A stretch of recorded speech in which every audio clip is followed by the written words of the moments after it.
ನಮಸ್ತೆ ಎಜಿ ನ್ಯೂಸ್ಗೆ ಸ್ವಾಗತ.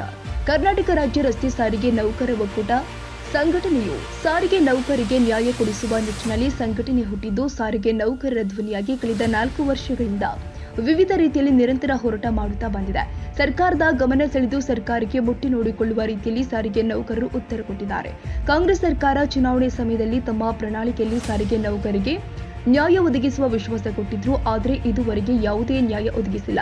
ಇದರಿಂದ ಸಾರಿಗೆ ನೌಕರರು ಮುಷ್ಕರ ನಡೆಸಿದ ಸಮಯದಲ್ಲಿ ನೌಕರನ ವರ್ಗಾವಣೆ ಅಮಾನತು ಮತ್ತು ನೌಕರರ ಕುಟುಂಬಸ್ಥರ ಮೇಲೆ ಮತ್ತು ಸಾರಿಗೆ ನೌಕರರಿಗೆ ಹೋರಾಟದಲ್ಲಿ ಬೆಂಬಲ ನೀಡಿದ ಹೋರಾಟಗಾರರ ಮೇಲೆ ಕೇಸು ದಾಖಲು ಮಾಡಿದ್ದಾರೆ.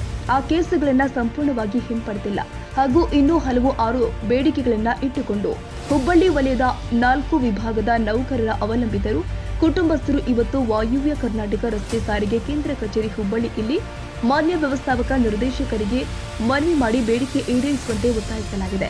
ನ್ಯಾಯ ಸಿಗದೆ ಹೋದಲ್ಲಿ ಬೆಂಗಳೂರು ಫ್ರೀಡಂ ಪಾರ್ಕಿನಲ್ಲಿ ಹೋರಾಟಕ್ಕೆ ಸಾರಿಗೆ ನೌಕರರ ಕುಟುಂಬಸ್ಥರು ಧರಣಿ ಸತ್ಯಾಗ್ರಹಕ್ಕೆ ಕೂತು ಸರ್ಕಾರಕ್ಕೆ ಬಿಸಿ ಮುಟ್ಟಿಸುವ ಕೆಲಸ ಮಾಡ್ತೀವಿ ಅಂತ ಹೇಳಿದ್ದಾರೆ.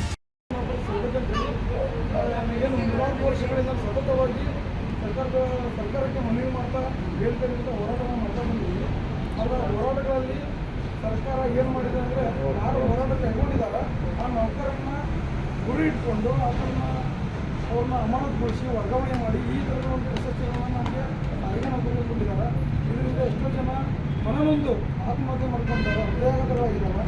ನಮ್ಮ ಎಷ್ಟೋ ನೌಕರರು ಬೀದಿಗೆ ಬಿದ್ದಿದ್ದಾರೆ, ಆಟೋ ಓಡಿಸ್ತಾ ಇದ್ದಾರೆ, ಒಂದು ಉದ್ಯೋಗದ ಸಮಸ್ಯೆಗಳು ಒಳಗಾಗಿದ್ದಾರೆ.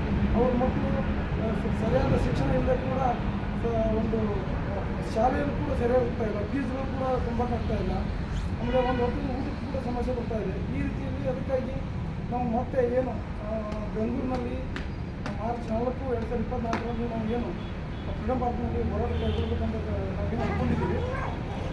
ಅದಕ್ಕಾಗಿ ಮತ್ತೆ ನಮ್ಮ MD ಸಾಹೇಬರಿಗೆ ನಾವು ಮನವಿ ಮಾಡಿ ಸಾರಿಗೆ ನೌಕರ ಪ್ರತಿಯೊಂದು ಸಮಸ್ಯೆಗಳನ್ನ ತಾವು ಈಡೇರಿಸಬೇಕು, ನಮಗೆ ನ್ಯಾಯ ಕೊಡಬೇಕಂತೇಳಿ MD ಅವರಿಗೆ ನಾವು ಮನವಿ ಮಾಡ್ತಾ ಇದ್ದೀವಿ. ನಾವು ಸಾರಿಗೆ ನೌಕರ ಸಂಸ್ಥೆ ಕುಟುಂಬಸ್ಥರನ್ನ ನಾವು ಮನವಿ ಮಾಡಿದ್ದೀವಿ. MD ಸಾಹೇಬರು ಕೂಡ ಒಂದು ಆಶ್ವಾಸನೆ ನೀಡಿದ್ದಾರೆ. ಆದಷ್ಟು ನಾವು ಸರ್ಕಾರ ಅದಕ್ಕೆ ಯಾವ ರೀತಿ ಪ್ರಯತ್ನ ಮಾಡಬೇಕು ಆ ಪ್ರಯತ್ನ ಮಾಡ್ತೀವಿ ಅಂತ ಹೇಳಿದ್ದಾರೆ. ಕರ್ನಾಟಕ ರಾಜ್ಯ ರಸ್ತೆ ಸಾರಿಗೆ ನೌಕರರ ಕೂಟ ಬೆಳಗಾವಿ ವಿಭಾಗದ ಕೂಟದ ಗೌರವ ಅಧ್ಯಕ್ಷರು ಹಾಗೂ ಸಾರಿಗೆ ನೌಕರರ ಕುಟುಂಬಸ್ಥರು ಭಾಗಿಯಾಗಿದ್ದರು. ತಾಜಾ ಸುದ್ದಿಗಾಗಿ ಎಜೆ ನ್ಯೂಸ್ 24/7ಗೆ ಸಬ್ಸ್ಕ್ರೈಬ್ ಮಾಡಿ ಮತ್ತು ಬೆಲ್ ಐಕಾನ್ ಒತ್ತಿ ತಪ್ಪದೇ ಲಿಂಕ್ ಶೇರ್ ಮಾಡಿ.